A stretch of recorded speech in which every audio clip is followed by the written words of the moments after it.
This is what a planar twisty puzzle looks like. What's up guys, it's Lord of the Cubes, and today's video is just going to be me talking about these two-dimensional twisty puzzles I've made a few of recently. Now I haven't made too many, just 3 so far, one for each face-turning regular tiling of the plane, and I will be going over all of them in this video. So we'll start with this one, the Hex Shaper. This is a face-turning hexagonal tiling. It's got centers, edges, and corners, so this is the same as a face-turning hexagonal tiling in the same way that this is a face-turning cube. So as you can see, these are hexagons. Of course, they make 6-fold rotations and meet at 3 faces to a corner. That is the hexagonal tiling. The color scheme I went for this, and you'll see this is a common theme for these, I like to try to use overlapping color circles. This one worked the best because I could just straight up use like the RGB with white in the middle. I promise the pink filament looks better in real life than the lighting in my room. Pink everything looks pretty bad in my room, honestly. Anyway, this turns pretty nicely. It's fun to solve, not super difficult. I did find a nice commutator to do 2 swaps of corners, which is literally just the Pyraminx edge flipping algorithm.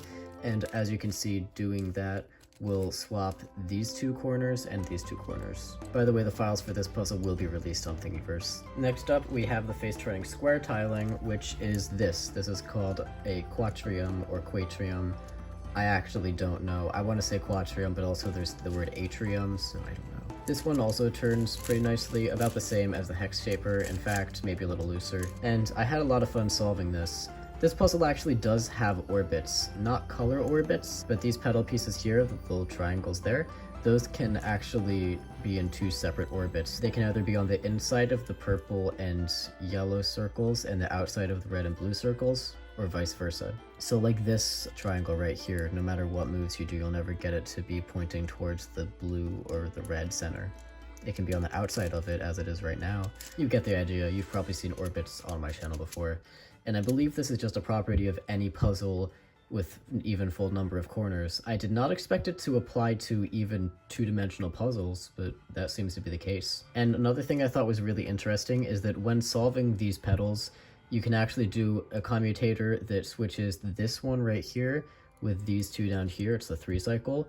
And the same exact commutator is what you would use on a face-turning rhombic dodecahedron to switch this petal with these 2 petals, which I thought was super cool. Just like the lineup between those 2 completely different puzzles, or at least it would seem like that.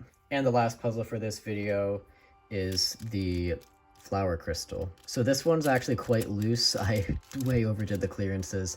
It does hold itself together. It is stable.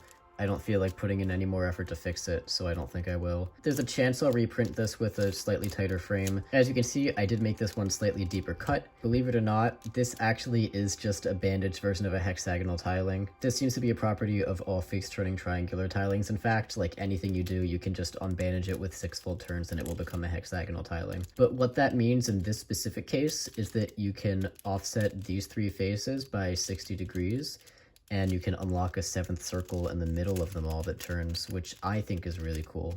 I haven't solved this puzzle yet. In fact, I only just finished putting it together, and it looks like you can also just do 60-degree turns here to cycle these petals around. This will be an interesting solve for sure. Anyway, that's all I have to say about these 2D puzzles for now. I will be making a video within the next week about another one that was my original design. That's sort of 2D, sort of not. You know what? You'll just see it when it comes out, but make sure that you subscribe so that you don't miss it. And on that note, this is Lord of the Cubes signing off.